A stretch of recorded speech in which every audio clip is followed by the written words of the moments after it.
Welcome to Origin Stories. I'm RD. I'm Parrot.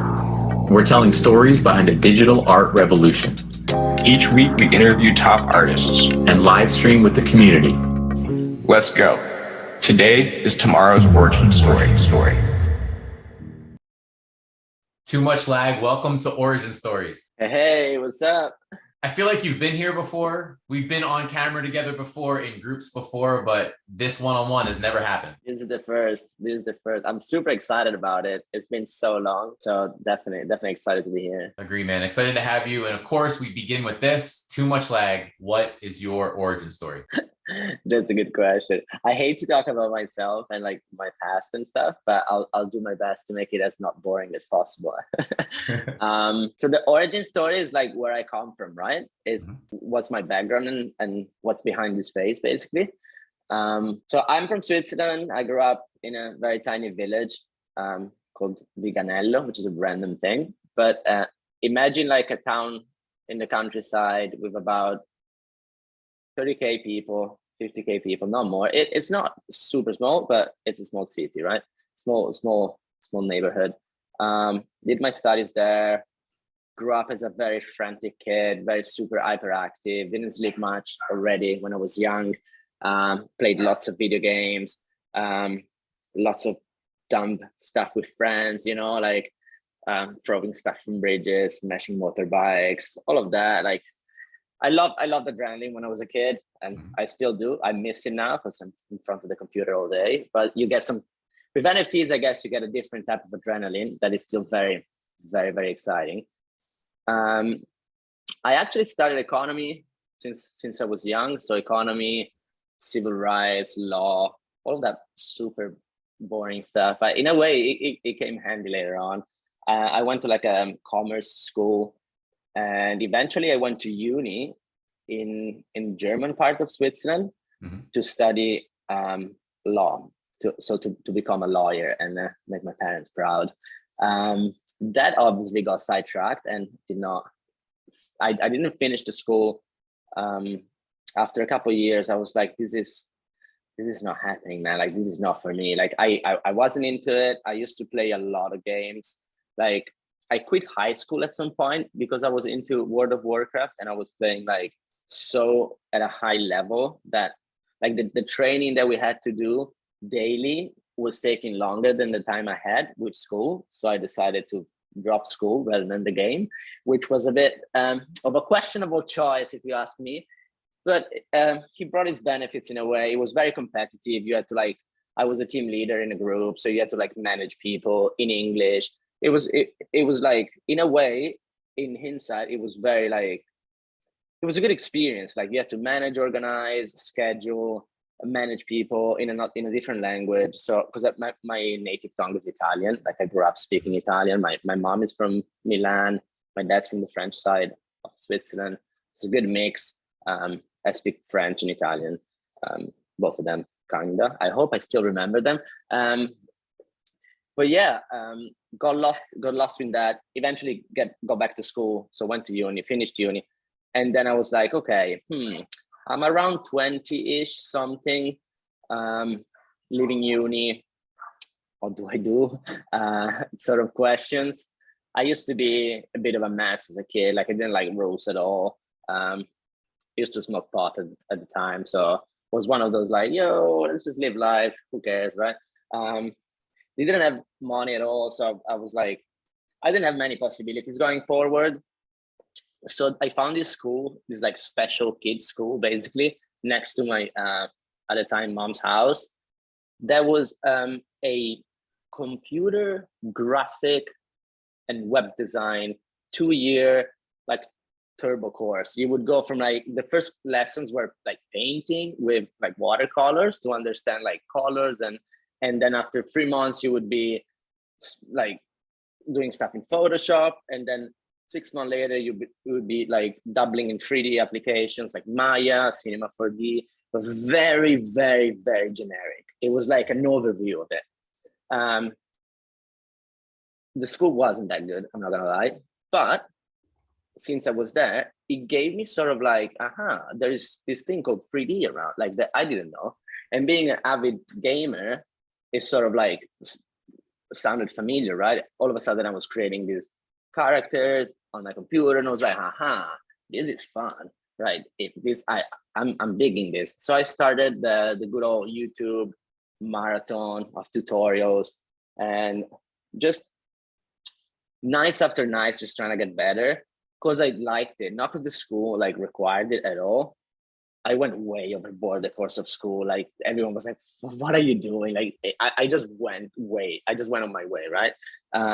But it was so much fun. Like I started working in Maya so much. I started modeling, understanding like materials, lights, how like you put stuff together, understanding that the 3D software was just basically a simplified representation of like real life. So the light had to come, if you wanted a glow on this side, the light had to be on this side, etc., etc. So you had to sort of like learn the basics of how stuff works in real life.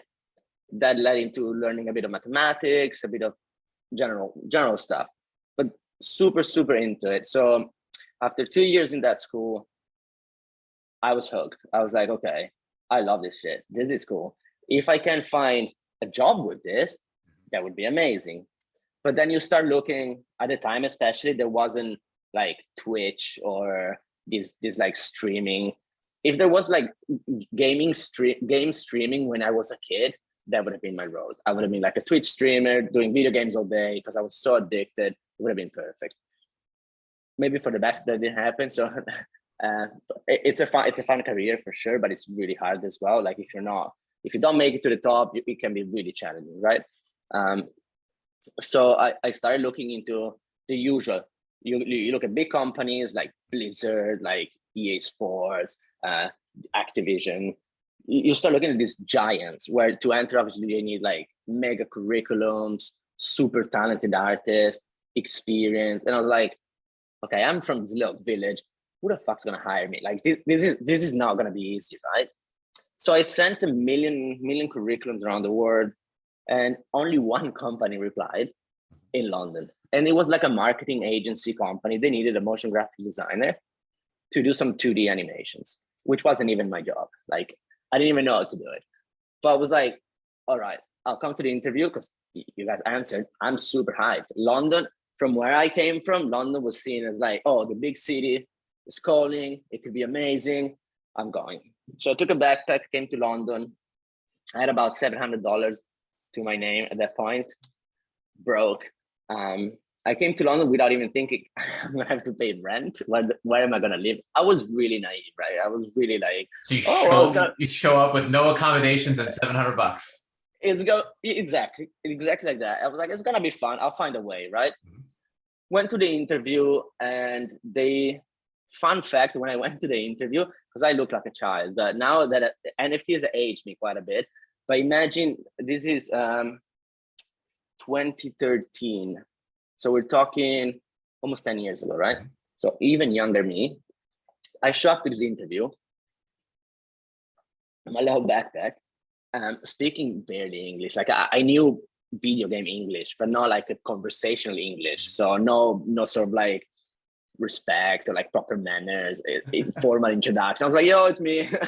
At the interview, and the guy who interviewed me was like, you're quite good. Like, I can see you're very hungry and like you want to work. You have a lot to say.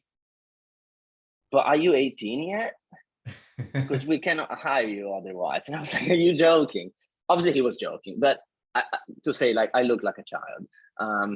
But eventually they hired me. So they hired me, they tossed me into this, basically they had like in-house teams. I'm gonna cut it short, but they had these in-house teams in corporates. They would set up this basically marketing teams for for these big financial companies in-house, and then you would manage everything there. So I was alone doing animation. I worked a lot for 2 years, busted my ass off, never slept. I was learning at night because I couldn't do my job because I didn't know even the software. After Effects was the first time I opened it at work. And so I would like pretend to work at work because I didn't know what to do, go home, and then with tutorials, just work all night and present it in the morning.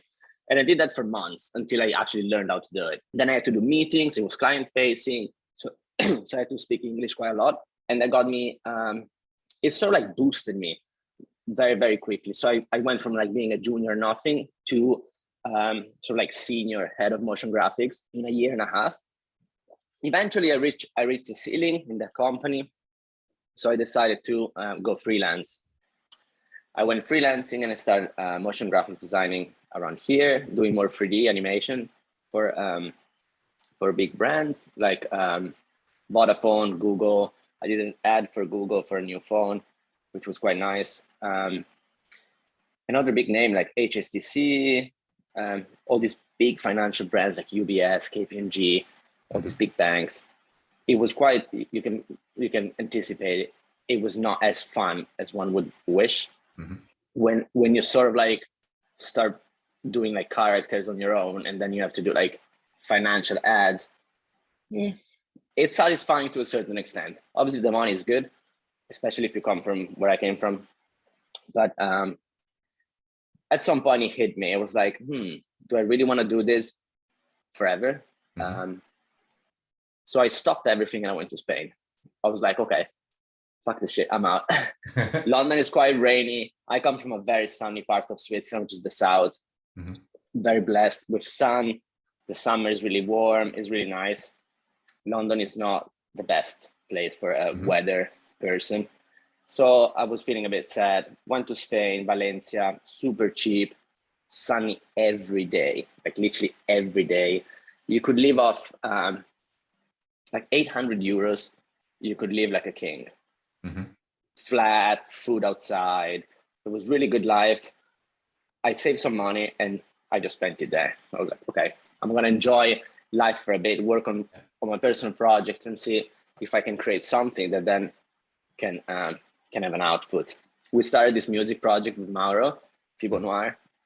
I started doing like YouTube videos, very, very random. I published one, I think, that somehow got to 200K views overnight because it was like a review of a Netflix show and it was the first of that show. So it went viral. So I got really excited. And then I think I did a second one and it didn't hit any views. And I was like, okay, this is gonna be hard too. Eventually all died out, fell in love with a girl, started traveling America, lost my track again, came back to London, completely broke again. I was like, okay, we'll start from zero again. So I started freelancing again. It was all good fun. And then COVID hits. And it's beginning of the year around here. It was February, I think.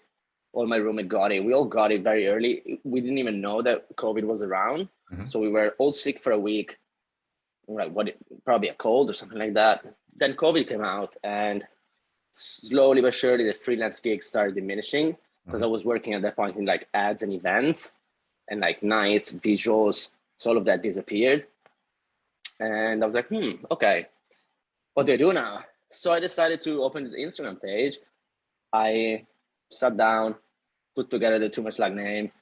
I was like, let's do it. Wait, where'd the name come from? How did that brainstorm go? Where did the name come from? Good question. It was a very quick brainstorm sitting on my desk. I was like, okay, I need a name. Obviously, you look for like handles that are like available across all of the platforms, Instagram, Twitter, all of them. Couldn't find anything that I liked. And then I was like, okay, what's something that like characterizes me, right? And when I was young, I always had these scrappy computers and I would always be the guy like lagging when we had to like do PvPs. It was like fighting with other people or like, it was always very, very challenging. So people were always like, oh, you're lagging so much. So I was like, oh, I'm just gonna call it toomuchlag. Fuck it, let's go with it. Checked the social, it was all free, except Twitter, I think.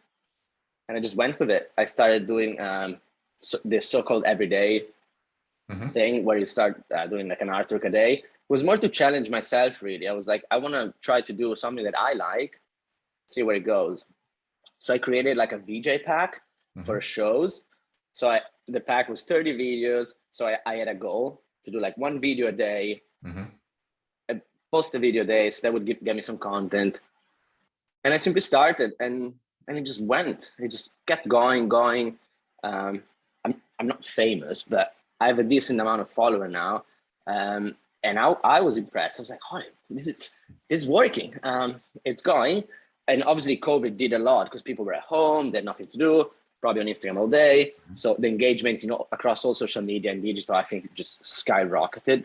That's also why I believe crypto popped so much. Yep. People were literally at home trying to find new source of income, possibilities, or just discovering it really, because you had more time. And then I found, I made an animation of a character from Casa de Papel, the show, with the red hoodies and the money flying around, and it was like shooting. And this rapper from Brazil saw it, and they were like, "We want to work with you." They were huge. They're like 3 million followers, 2 million followers at the time. Thank you. The candies are here. 2 million followers at the time. I had like 600 followers at that point. And so I took it. I was like, let's do it. The pay wasn't nowhere near amazing because obviously from Brazil was expensive for them. In London, it's not much. But it was an exciting project. I had almost white paper in terms of like what I could do. They just had ideas of like, we want to say this, but the visuals, like do your style, do whatever you want. So it was really fun. Super stressful project. My computer wasn't good enough at the point, so I had to build another computer while doing it. It was summer, really hot. I worked non-stop for like 3 months, lots of amends, so keep redoing it. Knowing everything at the beginning, the whole project would have probably been like a month, but as always, things never go that way. Super intense, but it was a hit. The album smashed it. It was the best album released in Brazil ever in terms of numbers so far. Destroyed every record, and my visuals were on the wow. songs. They just popped my account. I went from like, I think I remember by the end of the project, I was around 3K followers, 4K or 5K. When it came out the next day, I had like 35K followers. So just like, boom. And that was really cool. That's where I sort of like started believing in myself and like what I was doing. I was like, okay, there's a future for this. I stopped looking for work. I just dived into full-time toomuchlag. I was like, okay, I'm gonna own it. I'm gonna go for it. And then I discovered NFTs, and that's where like the light just sort of like engulfed everything. Where did it hit you first? Like, what was the first mention of NFTs that came across your radar? So the first mention, when I went to Spain, I started dabbling with crypto. With Maro as well, we started trading Bitcoins. When I say Bitcoins, I mean fraction of Bitcoins, obviously, because we had pennies back then. But it was quite fun. We traded for a bit. We got into the like, obviously, very naive euphoria of like, because it was 2017, so everything was going just up. So it was really easy to make money. And we're like, oh, you just long and go to bed and wake up and you have more money. And we did that for a few months, and the money just kept coming in. I think we went from like $1,000 to like 40x, something like that. And then we're really happy. We're like, oh, we can just be traders for the future. I hated trading. I was like, this is very not fun, just watching bars up and down. But obviously the reward was insane compared to any money I'd done before. So we did it for a bit, and then 2018 crash hit. I'm on a plane going home for Christmas, and when I land, I have zero money because my account has been liquidated. Oh, no. So lesson learned. I was like, okay, I hate this. I wasn't saying crypto is a scam because I've never been that kind of guy, but I was like, this is not for me, simply. Like trading is not for me. I'm way too emotional. Like I'll just, let's go, let's everything. And like, I'm not safe. I'm not going to sit down and say, oh, maybe let's just play it safe. No, I'm like, oh, let's go in, So I was like, this is not for me. So I sort of stepped back. Maro kept working on it. He was like coding bots to do like algorithmic trading and like arbitrage and stuff. Maro's really smart kid. And so he went on with it for a bit, but there was the whole crypto winter. It was very flat. So I wasn't like not excited at all about crypto. I was like, I think you're just wasting time. I think like with your talent, with your skills, just do something else. You'll make way more money. I still loved it, still kept doing it, and music. I went back to animations. And then in September last year, through Instagram, I was like going around, blah, blah. And then at some point I stumbled upon Rarible. And Mauro sends me a link and it's like, look at this. And it was Rarible. This is on Ethereum. And boom, runs down the stair. We start looking at the website. We're like, holy shit, people are selling art, like digital art on Ethereum. This is insane. This is insane. And I instantly minted the piece, like on the spot. I took one of my pieces and I minted it. And I was like, let's just give it a go. Why not? I already had a wallet in Ethereum, so I already had some. I think actually the first transaction on my wallet is from a Mauro account sending me like 0.1 Ethereum or something. That it's all we had. So I minted a piece. I actually minted like 3 pieces, I think, in the same day for very cheap, like $30 or something like that, right? Because at the time, experimenting. And then in the matter of like half an hour, one sold. And that was it. That was like, okay, here there is something, right? And from there, it's just been a dive into the hole as deep as we can. The deeper, the better. It's just like, I just want to do more and know more about it. So I started really absorbing everything. We started looking at contracts, how they worked, the platforms, how to like sort of get out there, open Twitter immediately, start hitting up people on Twitter. Then from Rarible, I made a few sales on Rarible. Then I think right after I found Super Rare. So I applied to Super Rare. My video application is ridiculous, like ridiculous. I am completely sleep deprived and I didn't know what to do. So I was like, I need to make a video that makes an impact because I think Super Rare is going to be big. So I need to make it on this platform right now before it gets too known. And then I'm cut out, right? Because I'm not, at that point, I'm not a big, like, established artist that I can come in and say, yo, I deserve to be on the platform. I was this kid from nowhere. So I was like, I need to sneak my way in a way, right? So I think in the video, like my hair was like this. I opened the video like this, something like this. And I was like, this is the future. And I made like a fun speech or something like that, you know, some just to make an impact, you know, and it worked. It did work. So Zach from Super Rare replied and he was like, yo, the video was super cool. Let's do it. Let's get you on board. So I went on Super Rare, made the first sale. And from there, Nifty reached out. And from there, like, you know, sort of like unfolded very, very quickly. So I'm talking about 2 things because selfishly, they're the first 2 moments that Too Much Lag really popped onto my radar. I'll give you 2 moments and take them in whatever order you want. One moment was the Wrap Bitcoin. And the other moment was your fan art for Crypto Cubes. And, and in both of those moments, it struck me that you were thinking ahead, that you were really, maybe that was when you were diving deep into contracts and their capabilities. And it was just clear to me that you were putting dots together and connecting dots that maybe not everyone was. And my respect for you, like you leaked on my radar and just the respect went through the roof. So talk about either or both of those things. That's cool. That's cool to hear. I need to attribute a lot of credit to Mauro as well for this, because obviously when you live with someone else, you can constantly bounce ideas, and that already, even if they're not in the field, just bouncing thoughts or talking out loud about ideas you have makes you think in a different way. And you're like, oh, I want to do this. And then you say to someone and you think, okay, that's not going to work. Because when you say it, it's sort of like you materialize it in a way, right? So we've always been bouncing ideas with Mauro and stuff, blah, blah. And then we're doing Satoshi. I had the piece, the first state, I had it already without the Bitcoin, right? And we're looking at it. And then I'm like, what if I put a Bitcoin spinning, right? And then Mauro sort of like clicks and is like, what if you put an actual Bitcoin in it? And I was like, what do you mean?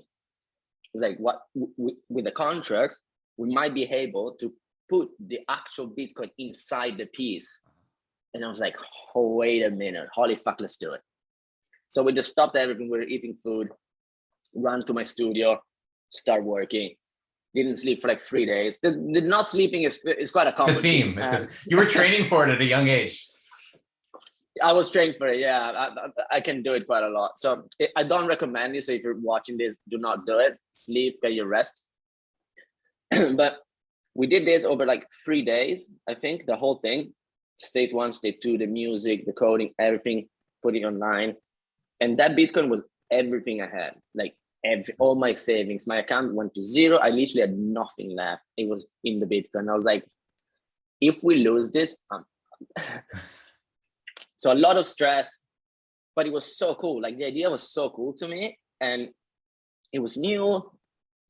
I just thought it was brilliant, and it used the medium of NFTs so well, because you cannot do this. Like, okay, you can hide some money in a frame in a way, but it's not really the same, right? Because this is like, there's only one way to pull it out. You have to burn the piece. You have to be the one who owns it. You have to make a choice. It works only in that way. It's just perfect for the NFT medium. So we did it. And from there, sort of like, I've always approached it as, okay, we can do something crazy behind, right?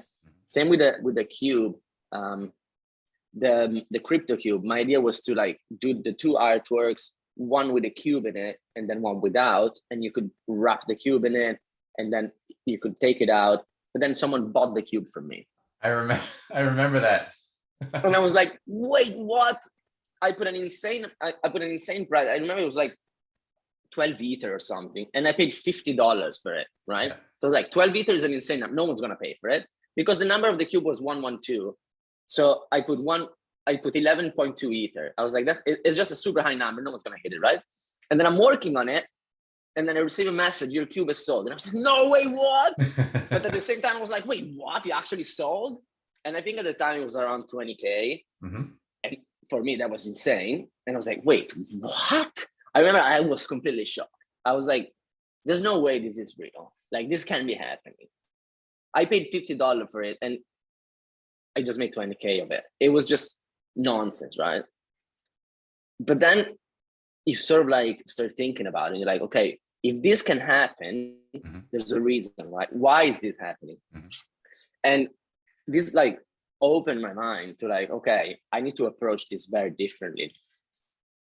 There's a whole world that can exist on the blockchain. Like, NFTs are not just a picture tokenized. It's so much more. And there is so much more behind it. There is a community of people that have ideas that are trying to do something, because a lot of people, like, there's a lot of people that are just interested in the money aspect.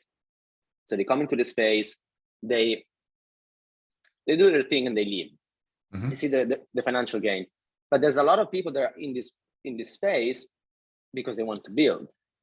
They want to create like new stuff that wasn't possible before, or like new mechanics, new way to manage a company, like a DAO versus a company, or art that has utility. I'm not like a super advocate of utility, although I use a lot of utility in my in my work. I think art should live without utility. Like, you should buy because you like. But NFTs gives you the possibility to have utility behind it. And then it doesn't even have to be an art piece. You can just have just the utility on an NFT. So at some point, it just becomes so much more. And then I started thinking about, okay, what am I interested in? So now I'm sort of like, I'm evolving with NFTs as well. If you look at my art at the beginning, it's different from now. It's like, I feel like it's improving. I hope it's improving, but it's also like more rich. There's a story behind it. I'm developing sort of my own world, a story that I want to tell, a narrative, creating a community. But at the same time, I'm thinking in a way bigger fashion. So most people will not be able to like see it from my Twitter or from my, because I'm not good at tweeting. I'm not very interested in like farming engagement. I'm not that kind of guy, although it's very necessary for projects. But I do have like insane plans, like insane ideas that I'm slowly putting together. And at some point, people realize all these dots that I'm building will connect. And then you're like, holy shit, what? You know, like, that's the goal, because so much more can be done. So it's really, really exciting. So the big topic, all right, we have to get to L'Anime, and of course, phase 2, right? That's around the corner. But before we hit that grand stage, I mean, give us one more moment. I mentioned Satoshi's coin, mentioned the cube art, give us like another moment or two along the NFT journey prior to what we're about to talk about. Mm-hmm. So that for sure, there's like a few key moments of the NFT journey that have like completely changed my life. Mm-hmm. I think the biggest one is probably when I did my first Nifty drop. That was like,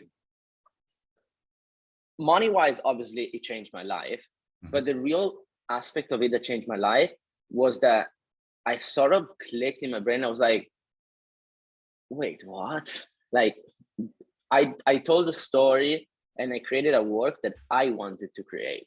And that was the first time. Like when I had to prepare the Nifty drop, it was literally the first time that I sat down, I had to think what to do a drop, or in another word, like put together a collection, put together a number of works that live together, that mean something to me. Mm-hmm. So behind the pieces, there's a lot of like significance for me. Then people see what they want, but that was the first time that I was like, okay, to take an example, like Giganti, mm-hmm. the piece, the free limited edition that was signed to auction. When I did that, I was like, based on Divine Comedy and like what it represents, this like judgment of the Titans, and in Italian Giganti is like the big guys. They're stuck to a well. They get judged because they betrayed God and because they wanted more power. And in a way, I was like, this for me is like my dad, society, like stuff that has actually tried to put me down, mm-hmm. but I'm here to get back to it. I'm like, I'm the character in the store, and I'm like, fuck that. Like, these are my enemies, right? But when I had to go through it, I had to go through a process. And after the drop, I realized that process actually changed me. I was like, oh, wow. Like, I actually went through this process. So I feel like matured, right? And it changed me. I was like, okay, now I want to create work that has a significance for me that can change me further, right? And I've never done this. Like, I've always approached it as, oh, I'm going to make something good that gets a lot of likes. That's about it.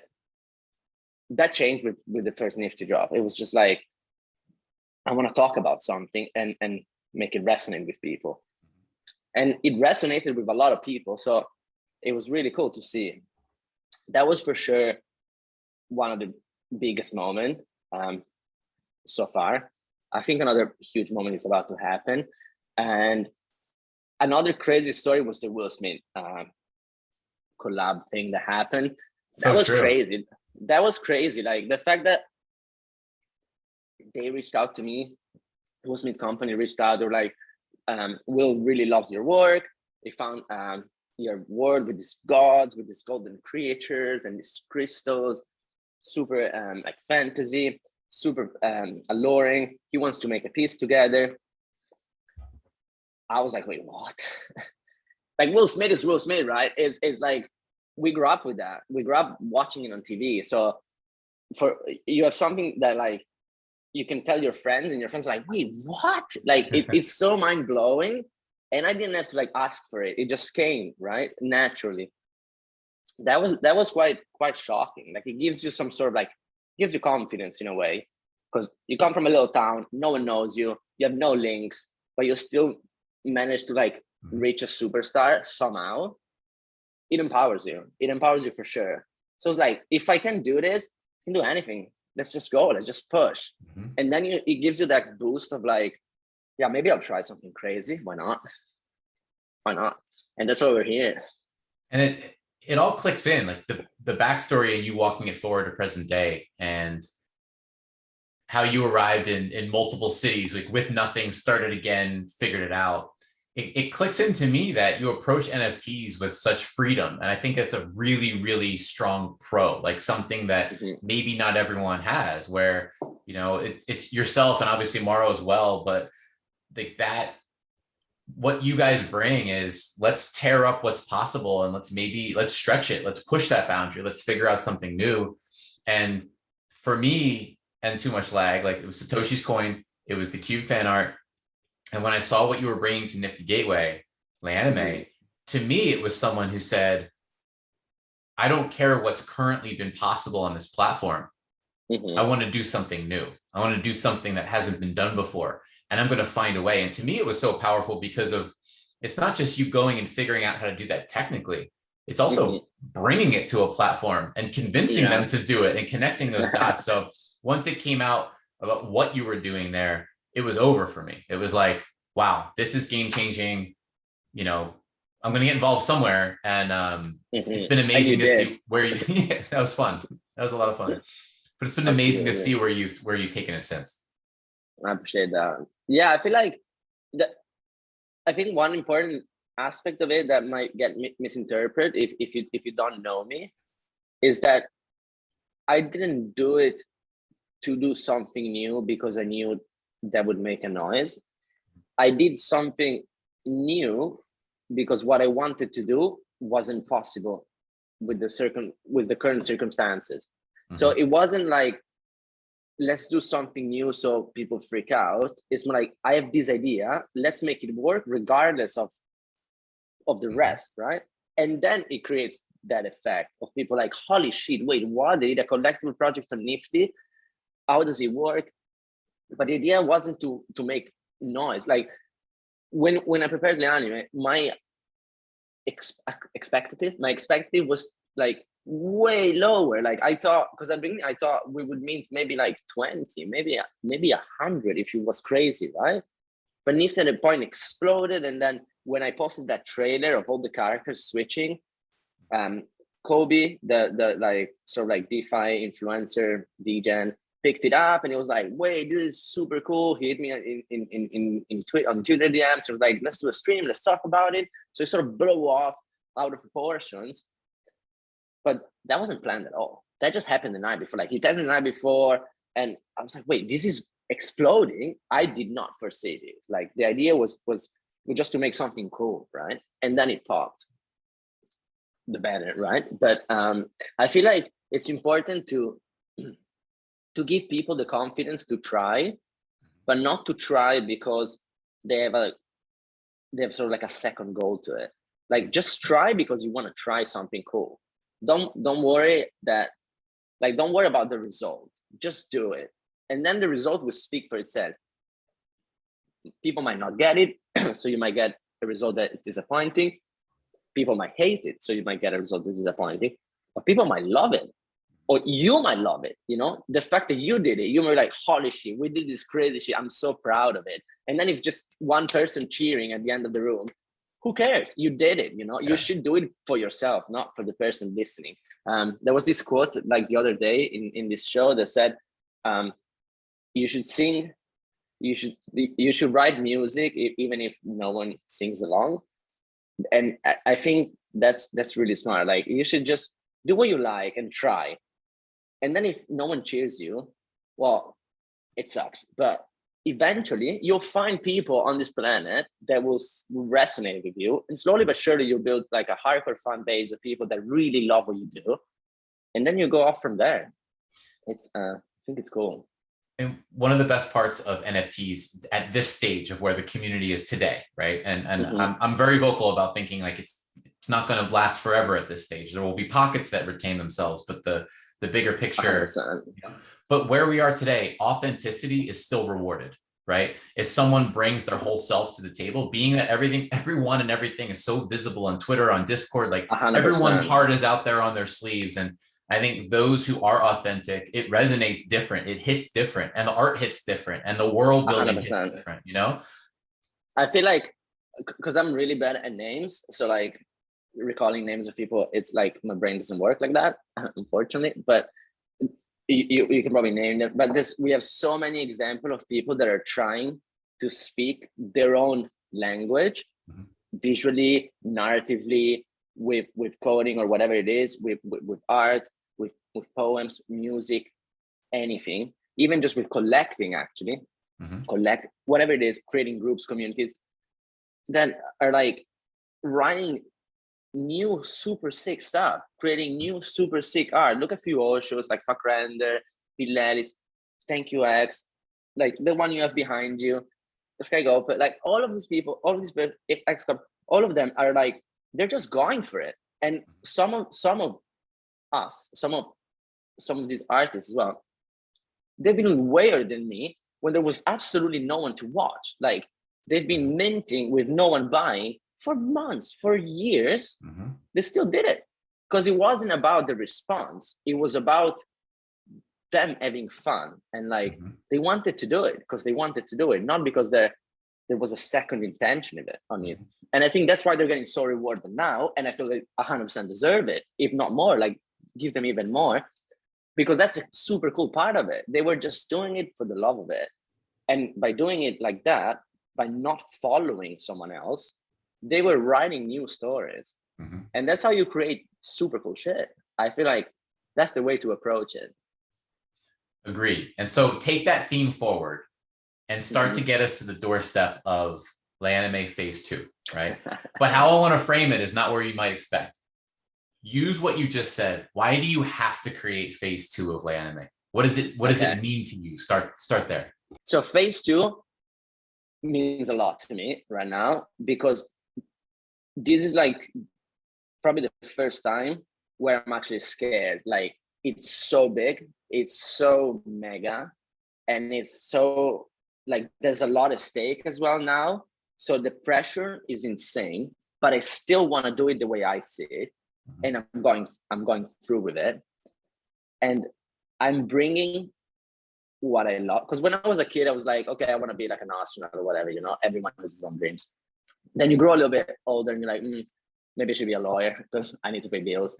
But then inside you, I was like, I gamed all my life. Like I read books, I watched fantasy movies. Like I'm a big nerd. I like outwardly stuff and wholesome stories, like success stories, or like I would love if there was magic in the world, because there is magic in a way, but like I'm not talking about actual magic, like fireballs and stuff. Because when you introduce the element, then there's unlimited option. Like if you can cast a fireball, nothing can say that you can create a planet, right? But when you think about it, and I was always saying, oh, I wish there was magic because like then the possibilities are unlimited. Okay, but there's no magic in the sense of throwing fireballs, but the possibilities are unlimited in our lifetime anyway. Like some people took us to the moon. They weren't at home thinking, no, it's impossible to do it. Some crazy scientist guy doing maths on a piece of paper was like, with this calculation, we can go to the moon. And he was crazy enough to actually do it, right? So you have to think, fuck it. The possibility are endless, right? So I played video game all my life. So why not try to bring some of that flavor into what I'm doing now? And God knows where it can take me later, right? Maybe I could actually do video games. And if I combine that with art, like I can actually pursue the inner child that in me and just unleash it, right? Because now I have the tools, I have the support. I slowly but surely I can create what I actually desire, right? So this Phase 2 is sort of like an introduction to it. It's like dipping your toes into what it can become. And I'm super excited about it. Super excited about it. And I try to make the new art best as I can. I'm super pumped. Like when I was doing it, it's crazy because like when you work on something that is just a commission or a job, like the standard definition of job, you can get excited, but you're never like thrilled. You're not like sweating and you're like, fuck, this is so cool, right? Well, this is like this. Like that's why I don't sleep, because it gets to 3 a.m. and I'm like, dude, this is insane. I call my friend and I'm like, look at this. It's so sick. And they're like, holy shit. And like you start shouting. Like there's actual excitement when it gets created, right? So I feel like if I'm so excited when I do it, maybe other people will be really excited to see it. Maybe not. But maybe, yes. Maybe someone will see and be like, fuck, this is amazing, right? And then it will inspire them, like, if he can do it, I can do it. And then they'll do it. So it's just spreading empowerment in a way, right? Just going for it. And I'm super excited about Phase 2. Super excited. All right, toomuchlag. That's the emotion. I dare anyone to listen to you just say all of that and not be excited about what's coming. But let's dig in a level deeper now. So Anime Phase 1 launches on NiftyGateway.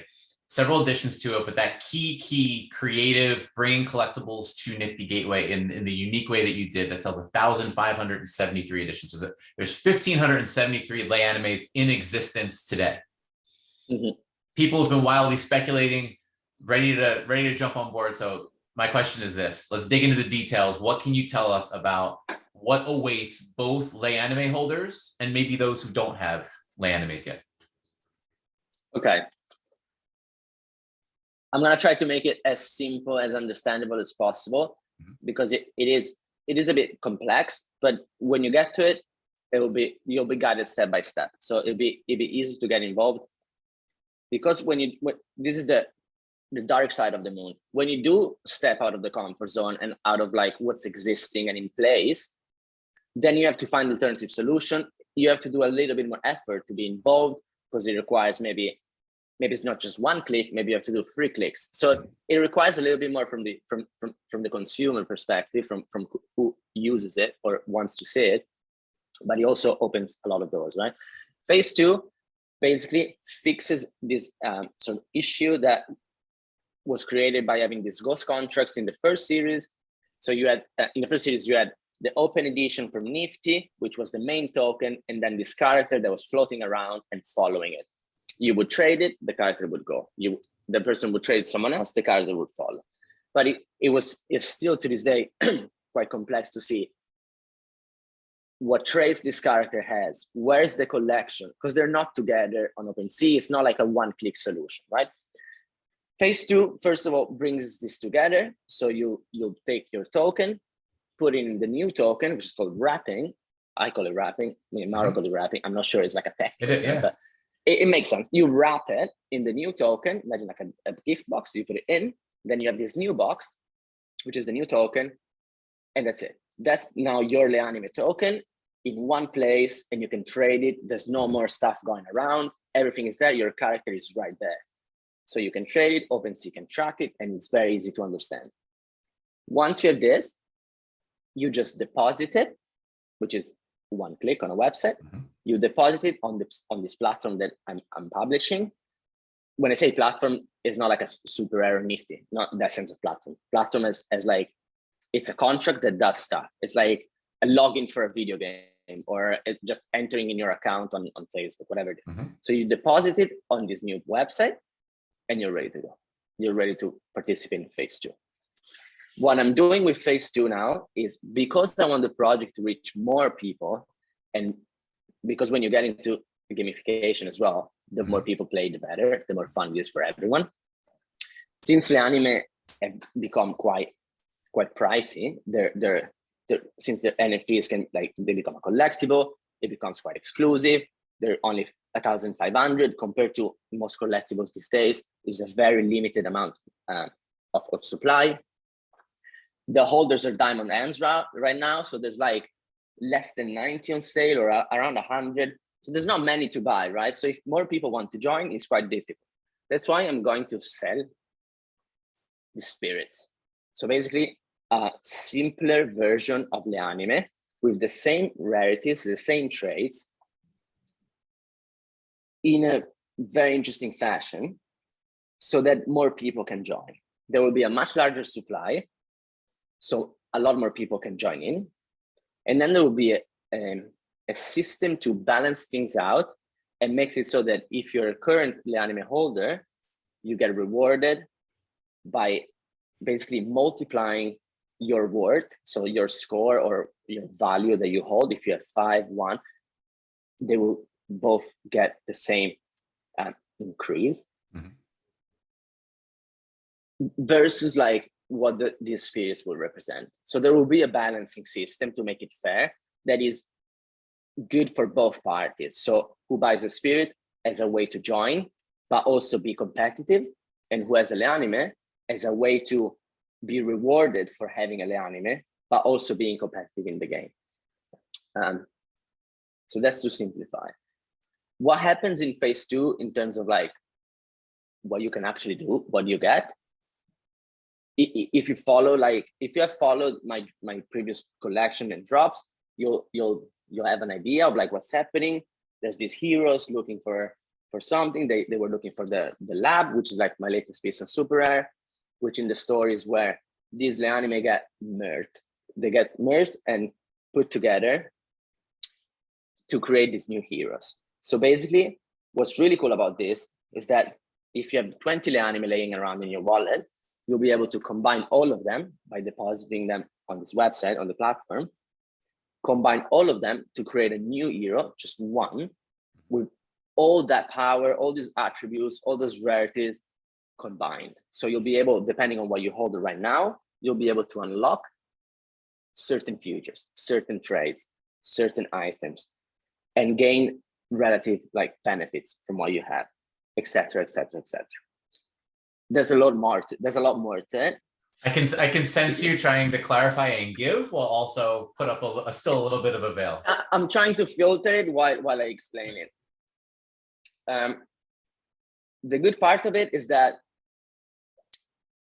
if you like the project, you love phase 2 because it's just so much more.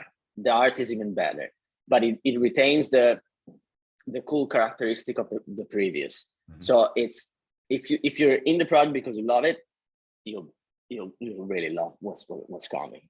So I'm really excited about that. And then there will be a lot more, like we talked about experience in the article. I think that's going around by now. It should be around. We talked about experience, so you'll be able to sort of like gain experience while holding these heroes. What the experience is for is yet to find, and it's yet to be like announced and stuff. But there's a lot more coming up. The contracts are like fully upgradable, expandable. Everything is on chain, so it's like really meant to last forever, but also be implemented on. Someone could take the traits from the anime and build something on top because the data is on chain. So it creates a lot of possibilities, collaborations, and it's very, very exciting. All right, take us through day one, because you've taken us through, there's a wrapping process that takes place, which I like the gift box analogy, where it's essentially like you stick it in a gift box and your world is complete, right? You have everything you need right there. You bring it to the toomuchlag platform, which, like you said, is a contract, right? That can do various things. One click, it's in there. Take us through sort of day by day or week by week, hold our hands through phase 2 launches and wrapping begins, and then give us like time increments where we can expect it. Okay. Good way to put it, and like sort of like put my brain to a more linear approach. So phase 2 comes out, you are a holder of the anime. Let's take this scenario. So you have one Le anime. Let's keep things simple. You have one Le anime, phase 2 is announced, the website is live, you go on the website and there's a big button that says wrap and deposit your Le anime. You click it, you sign a transaction, your Le anime gets transferred to the platform, the website, and it's right there. You can see it and it's deposited, ready to go. This is for phase 2. So this is ready to be implemented into merging into a hero, which would come a week-ish after, 10 days. This depends on how long it takes us to basically print the data on the blockchain, because it's going to be quite a lot of data that needs to be put. So to make it gas efficient and keep costs for everyone very low, we'll take in a buffer. Pact is something similar with the pages. He waited a week to sort of like, there's a reason for this buffer times. But yeah, basically super simple step. You go on the website, you wrap and deposit, you're ready for phase 2. After a week, let's say, phase 2 is live. You can now, since it's already deposited, you can just click merge and create hero, and you'll have imagine a website with an interface like a video game. You have your character and you choose what you want, like the attributes that you want to display, and then you mint it, and it's live minted. Like I don't have the heroes. The images are nowhere to see. I only have all the parts. The people will mint it. The people will actually create the heroes. I haven't seen the combination, so I'll be surprised as well, right? And you're done. You're ready to go. Then the heroes come straight to your wallet, and you have it. You're good to go. You start earning experience. You're ready to trade it if you want. That's about it. If you wanna, because that's the first question probably come up. If you wanna go back, can you get back your anime? Yes, you can. So you go back to the website, you unbuild it, and you get back all your pieces. It's not suggested because keeping it together will have benefits, but you can at any time get back the original stuff. Now, let's say you don't have a Leanime, okay? You will go on the website, there will be an auction. So you'll be able to purchase the spirits, right? I'm not sure, like, I want to talk about how the auction will work, but it will be very straightforward to understand. Mhm. So you'll place, you'll pay for what you want. You'll receive, at the end of the auction, you'll receive your spirit, whether it's 1, 5, or 100, depends on how many you want. You receive them. They'll be deposited in the contract as well. You're ready to go for phase 2. You will just merge and create a hero as well. Now the question is, what's the difference between the spirits and the anime? Obviously, the spirits will be basically a very much simpler version of the anime. They'll have a common graphic, like make again an example of with pack, which is very common and everyone knows it. With like the pages where you had no graphic, and then you would convert it to a poet, and the poet, you get your own poet different from each other, right? So you get a spirit, which has a common graphic for everyone, but it has traits. This is different from the pages. It will already have the traits on it. So you'll be able to tell which one's rare, which one's not. So you'll be able to trade them straight away if you want. So quick question to pause you there. When you engage in this auction, and let's say you purchase one, is you do not yet know how rare it is? Like you could pull a very rare one, or? Yes, exactly. So the traits will be determined at random, like for the anime 1. There's no way to cheat. You'll be part of the pool and then randomly distributed. You can get a common one, you can get a very rare one, you can get a unique one, there'll be new uniques, etc., etc., etc. So there's chances to there's good chances to get like good stuff as well, right? But to keep Leanime holder sleep at night, because otherwise like what the fuck, like what's happening, right? So Leanime basically, they will get a multiplier based on how the auction is going to go, etc., etc. Like from a financial perspective, there will be an equilibrium to make it so that there is this balance. So the spirit will have the traits, but like the basic traits, right? Not basic in rarity, but like the standard traits that Leanime have now. Imagine like a Leanime now as like a clothing, a halo, a rune, a background, and they will have the same ones. But then a Leanime now will receive a multiplier to those traits. So if you have a 1 Leanime that is a common, and the multiplier is 5, to make an example, it will be as if you had 5 Leanimes. So you get a lot more to play with, a lot more score, etc., etc. This will create a balance that makes the project very healthy from both perspectives, and it will make phase 2 way more functional and way more fun. So the whole thing, although I'm like terrible at explaining it, it will make a lot of sense when you see it on the website with the information laid out. The whole thing is made in a synergistically approach where everyone sort of wins. Like it's good for everyone. The people that join the project, join a project that is getting stronger, that is getting consolidated. Who has Leanime gets rewarded, and at the same time see his project expand. More people involved, the better the project does. And when we talk about supply, because some people will say, oh, you're adding supply to the project, right? So the first thought would be you're diluting the market. In this case, I'm actually doing the opposite, because I'm adding supply, but the goal of this supply is to be used, to be merged, to create a 1 euro per person, right? You could say, okay, let's create multiple wallet, distribute it, so I create 5 euros. Yes, but then those euros will less powerful. The score will be lower than if you do just one, and there is benefits in having a higher score in only 1 euro that will be announced, that are pretty obvious once you see, like, oh, okay, that makes sense.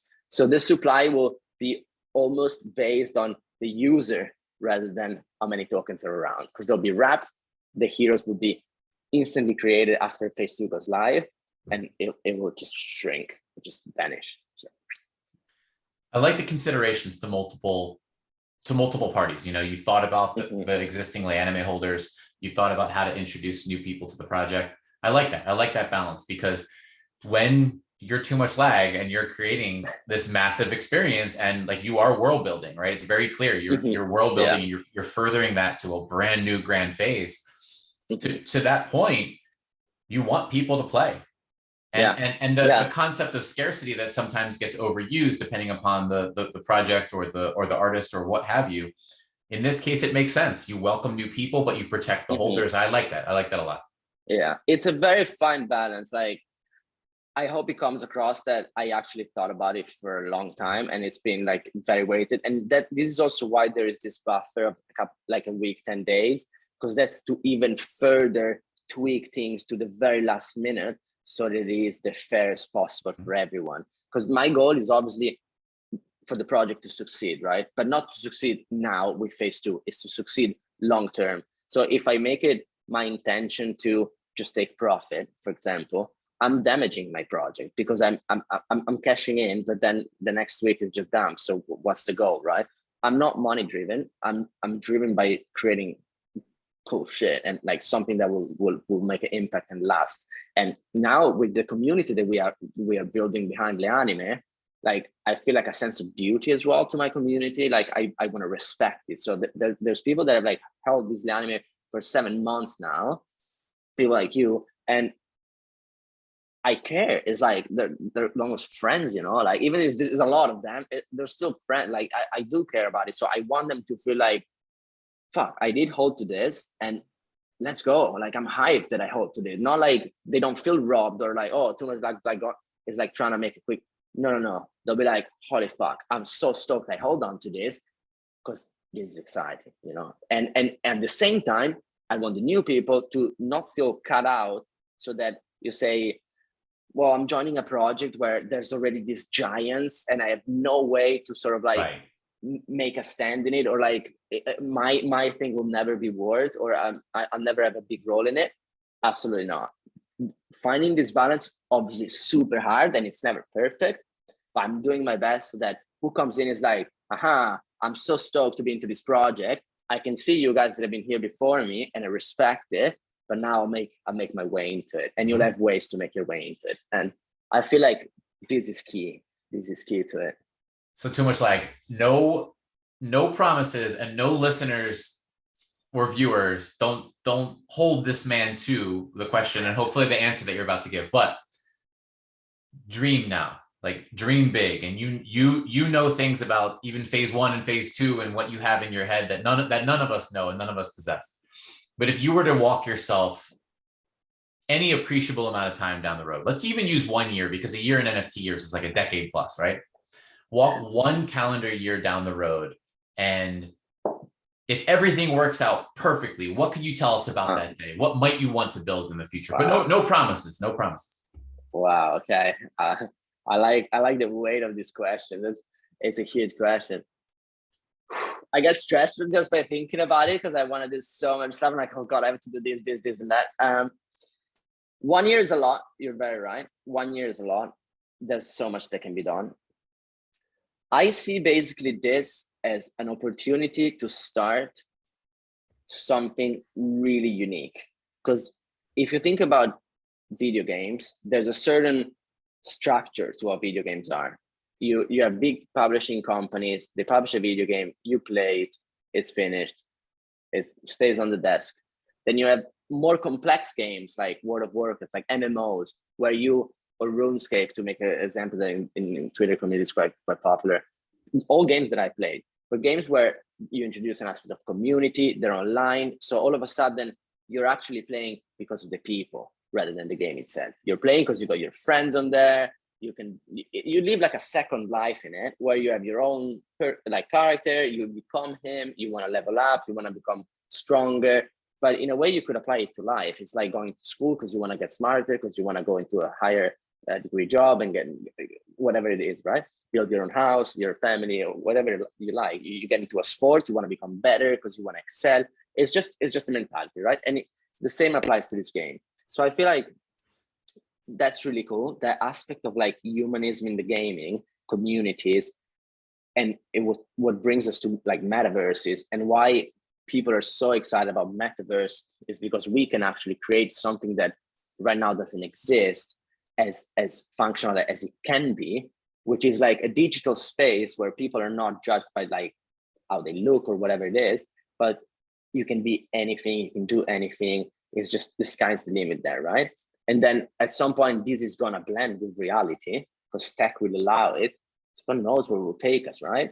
And then you can think about the Matrix or Ready Player One, or you can have your own vision of like what the future can be. But I'd like to be part of that. Like, if you have to go and play in these wars, why could I not be the guy who makes it? You know, like I'd love to do it. I love to tell stories like that. I love to build like whatever I want. Why should I like think about maybe I'll play in someone metaverse? Someone tweeted today and asked me like, are you going to implement the anime in some games, right? And jokingly I replied, why should I implement it in a game when I can do the game, right? It's like, it's not about thinking in a megalomaniac way. It's just, if I do it myself, I can do what I want, so it can be more fun, right? So, man, in a year, God knows, building like complex metaverse stuff, gaming, and when it gets more to the playability, user experience and stuff, takes time. Takes a lot more time than doing like a 1-1. A 1-1, you can, there's types of art where you can do a 1-1 in 30 minutes. Not taking anything away from that, but I'm saying you can make a game in 30 minutes. That just doesn't happen. So there's a component of time that will come into play, whatever road I decide to go for. Even if I stick to like a simpler mechanism of just like interactive art rather than gaming, still there's a component of time, but it's super exciting. And I hope when we do this again in a year, because we have to do it again, I hope we'll be giggling about what I said today in like that full. What do you say? And look at what you've done. I hope so. So we'll see. There's huge hope for it. I just want to keep pushing for now, as wild as I can. It's so fun. It's so fun to think about, man, and to draw, connect those dots along your story. Again, to go back one more time to you showing up in new cities and figuring it out, to putting yourself at that job interview, right?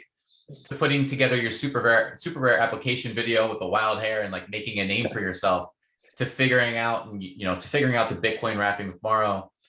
You keep stepping along this journey, and to me, that's why I'm such a Too Much Lag fan, man. I mean, it's so core to you. Like there's the intellect is there, the drive is there, and you're just wild enough and just crazy enough that I believe you're gonna do it. And whatever it is, like that's the fun part. I appreciate it. It means a lot. It means a lot.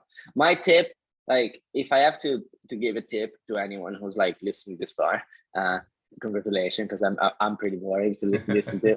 But it would be like, I've had a really weird upbringing, right? So like I was on my own when I was like 13, cooking up for myself. Like I always had to figure out shit for myself, it wasn't like the nice. I love my parents, they love me back, but they had no education, like complex stuff. But I really respect them, not to take anything away from them, but this being like on my own just gave me so much back when I grew up. I wasn't seeing it while I was growing up, so I was a little unrespectful.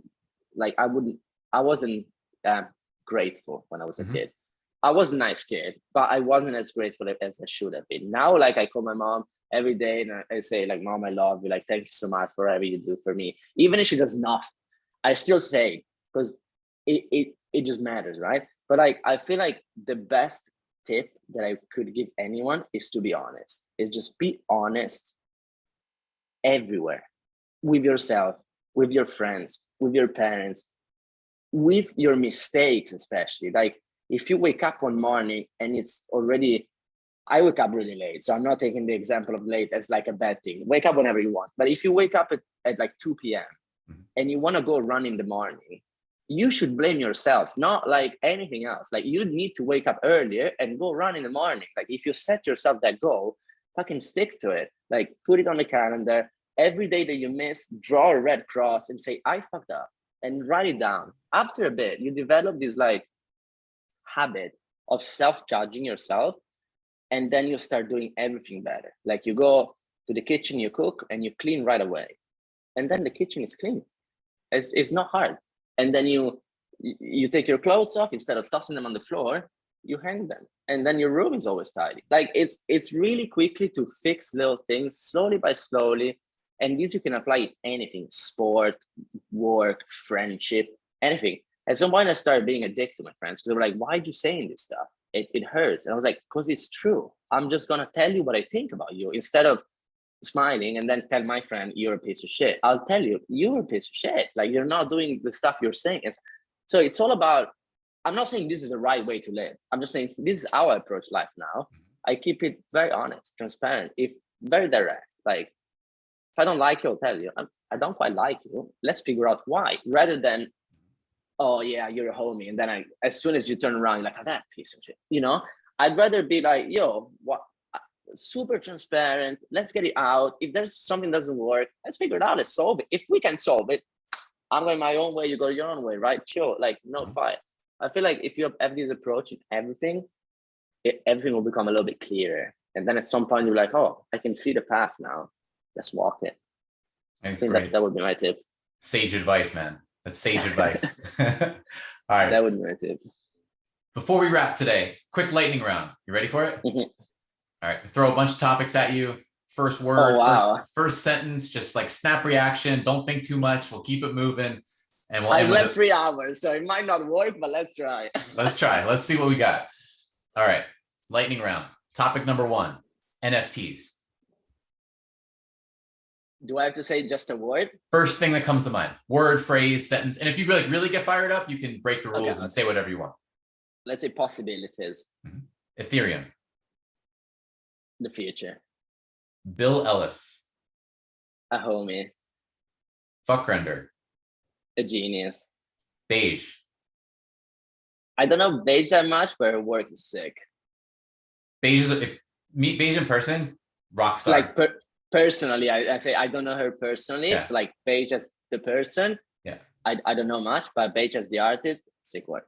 Yeah. And I'm saying if you do meet her in person, absolute rock star. I definitely will very soon, I think. Yeah. Blake Catherine. Oh, fucking amazing. Amazing. Jason Abair.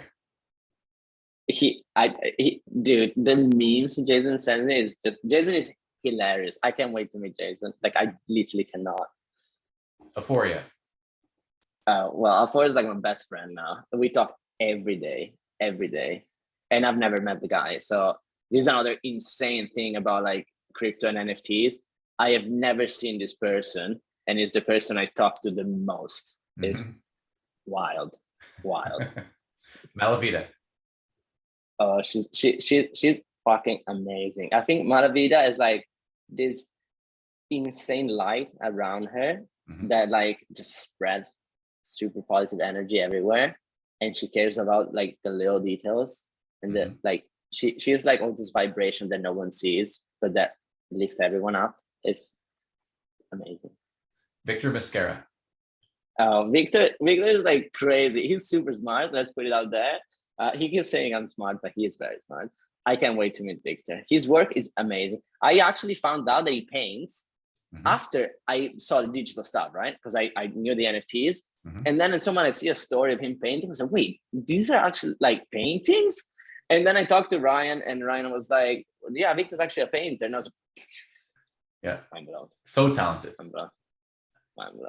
Exulo, he's crazy. I love his work so much. I wish I tried to actually collect some. I'm not rich enough. But I hope I can meet him a bit more, because we haven't had the opportunity to talk as much, but genius. I just ran through the whole family. Like I know. I'm like, holy shit. In my head, I was like, okay, how do I keep it out? Because like when you say amazing to someone, then like you don't want to say something that like sort of lets down the next one. But they're all amazing. Like every name you just said is just amazing. Amazing people. The hero's journey. Holy shit. Well, let's go. Let's do it, man. And I'll end with the 2 words. Anything else that comes to mind? Anything else you want to leave everyone with? Le Anime. Well, it's my baby.